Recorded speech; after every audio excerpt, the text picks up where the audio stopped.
తిరుమల తిరుపతి దేవస్థానంలో గత 5 సంవత్సరాలుగా హోదా లేకపోయినా సకల శాఖల అధికారిగా పెత్తనం చెలాయించిన ధర్మారెడ్డి ఎన్డీఏ కూటమి ఫలితాలు వెలువడిన నాటి నుంచి నేటి వరకు ఆచూకీ లేకుండా పోయారని ఆచూకీ తెలిపిన వారికి 1,116 రూపాయల బహుమానం ఇస్తామని బీజేపీ నేత నవీన్ కుమార్ రెడ్డి ప్రకటించారు.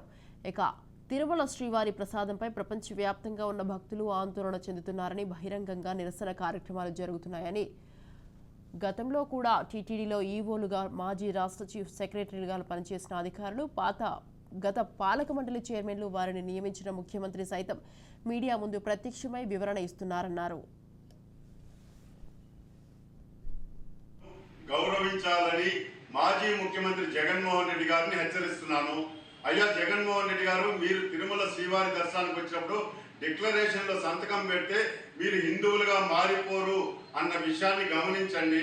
గత 5 సంవత్సరాలుగా తిరుమలలో సకల శాఖల అధికారిగా పనిచేసినటువంటి ధర్మారెడ్డి గారు ఎక్కడున్నారో, ఏమైపోయారో, అసలు ఈ అపవిత్రమైనటువంటి ముడి సరుకుల కొనుగోళ్లలో కీలక పాత్ర భూమిక పోషించినటువంటి జవహర్ రెడ్డి అప్పటి ఈవో గారు, అడిషనల్ ఈవో ధర్మారెడ్డి గారు వెంటనే ఎక్కడున్నా బయటికి వచ్చి భక్తులకు సమాధానం చెప్పాలని, వాళ్ళ ఆచూకీ తెలిపిన వారికి 1,116 బహుమతిగా ఇస్తానని చెప్పని నేను ఒక భక్తుడిగా అందరికీ విజ్ఞప్తి చేస్తున్నాను. అదేవిధంగా ఎవరైతే ఏ ప్రభుత్వం అధికారంలో ఉంటే, ఏ ప్రభుత్వానికి సంబంధించిన అధికారులు ఉంటే వాళ్ళకి తానా అంటూ కొంతమంది అర్చకులు, కొంతమంది జీయర్లు గత 5 సంవత్సరాలుగా వ్యవహరించడం చాలా బాధాకరం, బాధ్యతారాహిత్యం. అందులో భాగంగా గత 5 సంవత్సరాల్లో తిరుమల కొండ మీద అనేక అపశృతులు జరిగాయండి.